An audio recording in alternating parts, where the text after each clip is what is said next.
Morning. This is Richard Wexler, and this is Caring in America, the podcast for caregivers and care recipients. So, folks, the ones that have been with me for a while, as you know, 20 years ago, my life was different working in the software industry, married later, two small kids. Then all of a sudden, in the summer of '05, the phone starts ringing. Turns out to be all four parents between my wife and myself. We thought they were doing well. They were extremely ill. We then started a care journey taking care of them, which lasted for 14 more years until the last parent passed in 2019 at 96. So, for the last 20 years, I've been doing a lot of education about what it means to age, what it means to need care. Started this podcast 2 years ago, and then in January of this year, launched our organization, A Plan to Age, which I am the CEO of. We have a very special guest this morning. Her name is Tatiana Zlotsky. I'm about to introduce her via her bio. As CEO of A Place for Moms, she leads the company's strategic vision, operation, and management. She brings over 20 years of experience driving strategic business outcomes, operational excellence, and innovations. Since joining A Place for Mom in 2019 as CMO, Slotsky has been instrumental in the company's success and most recently served as president and chief revenue officer, where she led the commercial organization to deliver accelerated revenue growth. Prior to her tenure at A Place for Mom, she spent 9 years at American Express, where she worked in the U.S. Small Business Division, driving significant revenue growth, transforming the company's go to market strategy and digital ecosystem. Before American Express, she held executive positions at several other Fortune 5 companies and technology startups. Tatiana, are you there? I am, Richard. Thank you so much for having me. You're very welcome. So, where are you physically sitting this morning, or actually noon for you, ma'am? I am right outside of New York City. Our family lives in Hoboken, New Jersey, and our Okay, headquarters, of course, are right in the center of Manhattan. very good. What's your weather like back there today? It's pretty sunny. It's warm. It's been a hot summer for sure. Interesting. Well, we have a lot to talk about, and we have a very interesting subject that I know you're extremely passionate about, and that's women and caregiving. You and I both know that a new report came out, a joint report from AARP and the National Alliance for Caregiving. I think I've said to you, and I believe this, I think some of their numbers are even somewhat conservative, where they're saying that 63 million Americans are acting as caregivers. I actually think that's higher than that number. And you know, probably even better than I, a lot. And I mean a lot. Probably most of those are actually women. What's your thought on that subject? Yeah, I thought the report was staggering. Over 60% of caregivers being women, and just all the implications that it takes, the toll that it takes on them as a result of that. So think we saw that over 40% of female caregivers report feeling frequently lonely. And I think more than half said that they couldn't find time to take care of their own physical and emotional health. And so it's definitely a wake up call, I think, and I hope that it sends louder alarm bells throughout our communities to get involved in this topic and to help assist with seniors and to help these women. So I think, the numbers were very clear. So, in the 20 years I've been doing this, I've stood in front of a lot of live audiences really explaining this whole issue of aging, care, what it means, what it costs, all of that. And I can't tell you the countless times I'm standing in front of couples and Mm, we're talking about caregiving, and the man will look at me and point to his wife and say, when this ever happens in our life, my wife will take care of that. I have a simple word that I want to ask you. Why? Why does this seem to fall on the women? it's a question I ask myself often too, and I don't know that I have the perfect answer.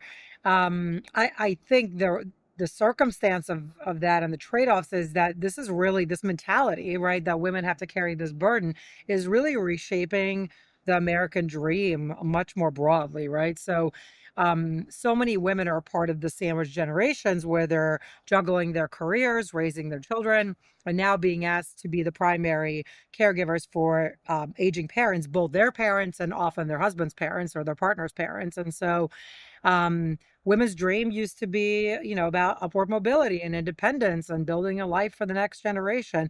But today, for millions of women, it's become about holding everyone else's life together, right? And often at the cost of their own ambition, finances. I thought the numbers on the financial implications were also very scary, and of course their well-being. So we can't keep pretending that this is just a personal issue. It's really a structural issue, and we have to redefine what success, freedom, and security looks like for modern America, frankly.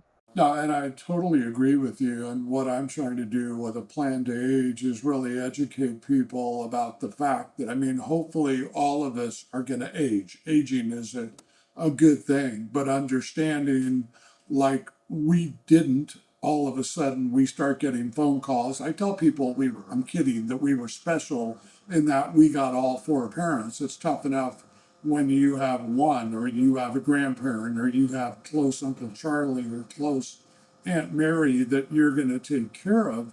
But understanding what that means, so I mean, and we can talk about this. You have options. You can bring someone in the home, like a lot of people think they're going to do to care for someone, which is Hmm. expensive.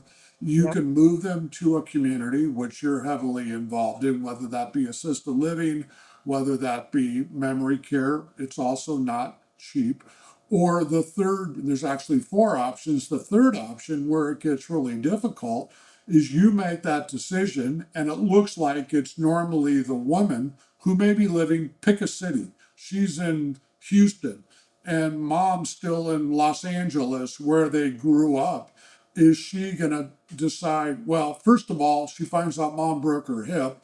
That's going to be a week and she'll be fine. And she doesn't realize that could be months or longer. Then all of a sudden, leave her life, leave her husband, leave her partner, leave her children, and move back in with mom if she can't, if mom doesn't want to move, or they can't afford to bring someone in the house. What are your thoughts about that? Yeah, I mean, this is at the core of our business, right? So we had a really important survey that we conducted with our caregivers, and we found some really interesting facts around these areas of choice and what is the right senior care solution for the family. And so 88% of caregivers said that they needed more support navigating these decisions, which basically means no one knows what they're doing when they hit this point of their life, right? Right. Yep. And about 77% also said that they wish they started this process sooner. And it's for the exact reasons you're mentioning, but if you don't start planning ahead, things can and often do spiral pretty quickly. And so this idea of planning for aging more broadly is really critical. And so it raises a couple of questions, I guess. The first one for me is, why don't we talk about senior care in advance, right? Yep. Um, And I think we don't talk enough about this because it's wrapped up in a lot of emotions: guilt, grief, the fear of aging, both the senior loved one and also our own. So there's this unspoken pressure to do it all, to be endlessly patient as a caregiver, to not complain because it's your mom or your dad, when the reality is that doesn't match the practical day to day. And so then we feel like we're failing. And so caregiving is at the same time one of the most human experiences, yet it's sort of fraught with a lot of negative emotions and complexity all the time. So part of what we try to do at A Place for Mom is we try to normalize this experience. We try to discuss how important it is to get the right resources and to really take the feelings of guilt and exhaustion and couple that with feelings of love and commitment and action and a plan. And so you're right, our history has been grounded in senior living communities, and that's still, a huge part of our business. But more and more, we have families that are coming to us that want home care services as well. And so we've grown that business tremendously, really ever since post COVID. And we are seeing that there's a lot of interest in getting care at home. People want the sense of independence. They want to be able to stay in their home longer.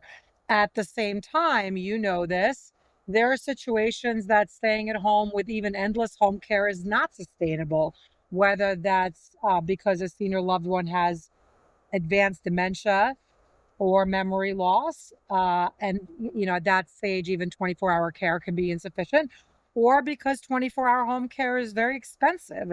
And also, the third reason that I often talk about is isolation and socialization, right? You're still in your home. So a caretaker is not always a companion, right? Sometimes you get lucky and they can be both. And I saw that with my grandparents, but sometimes you can't. And so there are, I would say, no solution is perfect, and we have to kind of really meet the family where they're at when they turn to us.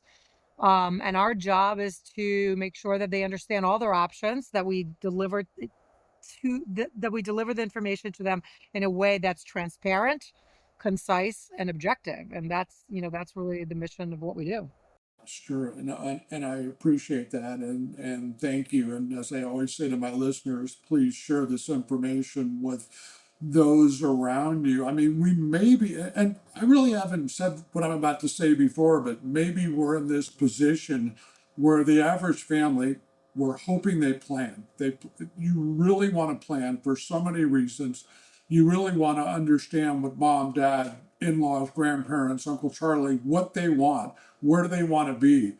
Can they stay at home? Can they afford that? Do they want to move? And it may turn out where it's all three pieces. Maybe the daughter, the son, someone comes in to take care of mom, dad initially. Maybe they can afford to bring someone in for a short period of time. Maybe they eventually wind up moving mom, dad to a community. So maybe all three pieces of those rungs are put into play. I mean, I've been tough word, but yelling at financial planners for a long time, whether someone's going to bring someone in the home, whether someone's going to move somebody, they have to understand what these costs are. They have to start saving for them. We've always talked for a long time about saving for retirement. We also have to talk about saving for care, really trying to encourage people to plan and talk about this. Like you said, it's not a fun subject. I get it. We'd much rather be talking about a vacation, something that's fun, than aging and the need for care. When someone gets in contact with you guys, how do you work? First of all, do they come to your website? Do they call you? And then what's the process from there? Yeah, the majority of caregivers, as we said, are female, and they are, in their late 50s to through their 60s. And so, with the change in consumer behavior, adopting digital tools, and especially now with AI accelerating as fast as it is, most people do want to start their research on their own online. And so I think, between all the different products that we use, the reviews, Amazon, Apple, our behavior has completely evolved over the last 10 years. And so what we see is people start their search online, and as much as they're afraid to dive into this topic, they have a ton of questions, and the fear of making the wrong decision is always present. And so they start to try to match their specific family needs to what's out there. And that's often how people find us, because we have such a broad network across the country with over 14,000 providers across the nation. And so I think caregivers feel very comfortable coming to a place for mom to research this topic more broadly. And often what they'll do is, we have over 1,000 different articles on our website, that are completely free and accessible to anybody, that deal with some of these key topics, ranging from, having the hard conversation with mom, or um, figuring out how to plan for the future, and calculators, and, all these different issues. So they start by researching the subject more broadly. And that often leads to a conversation amongst the siblings or amongst the family. And then they come back, and they often want to speak with one of our advisors, and then really dig in and understand what might be the right set of options for them. So, is mom living in a home that's conducive to having home care services come to her house? And what would that look like? And how much does that cost? Are we looking for mom to move into a community in New Jersey, in a specific area, or in Florida? Okay, so then what's important for us, right? And I think people only think about care needs immediately. This is the type of care mom needs, whether that's medication or bathing. But what we try to encourage families to also think about, are all the different areas that might bring mom joy, right? So we don't want to just provide the clinical element of this, but also the hospitality element of it. Does mom like to garden? Is there a place to garden in this community? Is it important for mom to have access to museums and, events? So can this community facilitate mom leaving the community if she's, of course, well enough to do so? And so what is the programming calendar? What is the resident vibe, right? And culture, like, all that is really important, because we can take care of mom's clinical needs, but if we don't tend to her heart and to her mind, and to her broader, well, emotional being, then it's not a great solution. So we really try to dive into both the clinical elements as well as the emotional, um, and social elements of mom's experience. And then we'll make a referral to a couple of different providers, depending on what the family has articulated to us.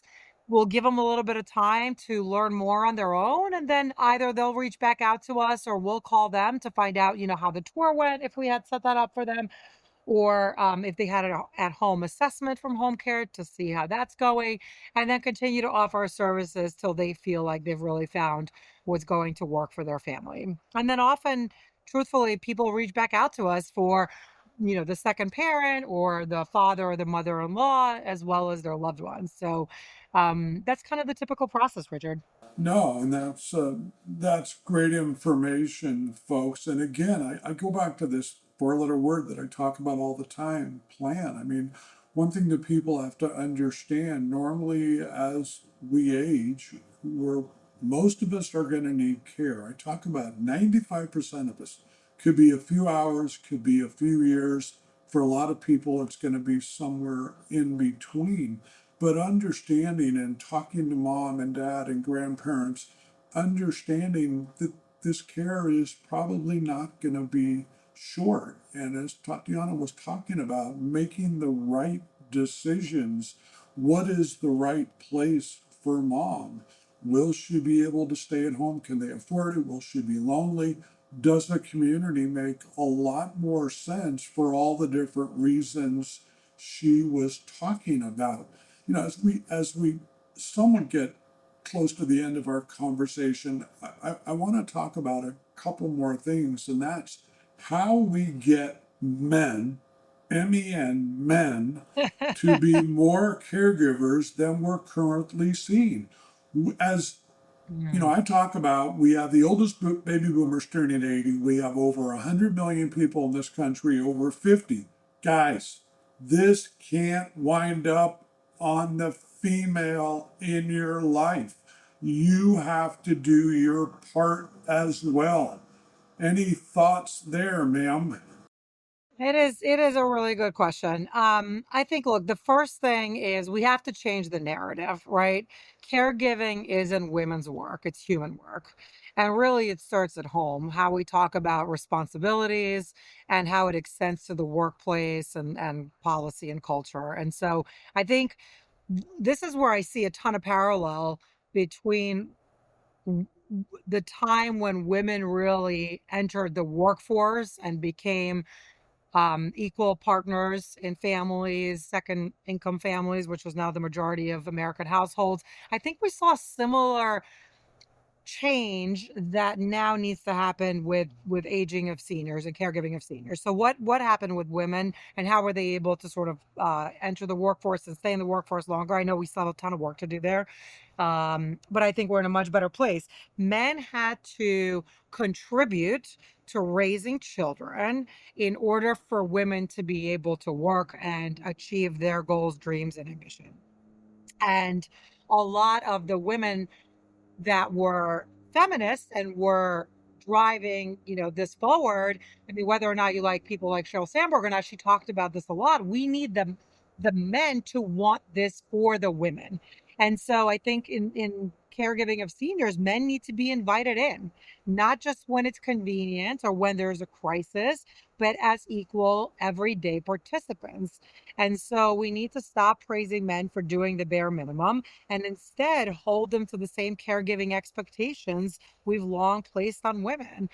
And I think that starts with really cracking open this difficult conversation and being really direct about what's expected of men as part of our evolving society. I completely agree. And I am a man, and I did have four parents that we cared for, and I did my part. So, gentlemen, we can do this. Again, it can't all fall on a sister, um, a wife, a mother. It's gotta, the men have to do their part. I have a last question for you that's complex, Mm. and I don't want to get into politics, but as we continue to age, and we have over 100 million people in this country over 50, and if this unfortunately still tends to fall on the women's shoulder, what do you think is going to be the economic effect throughout the United States as more and more people are going to have to become caregivers?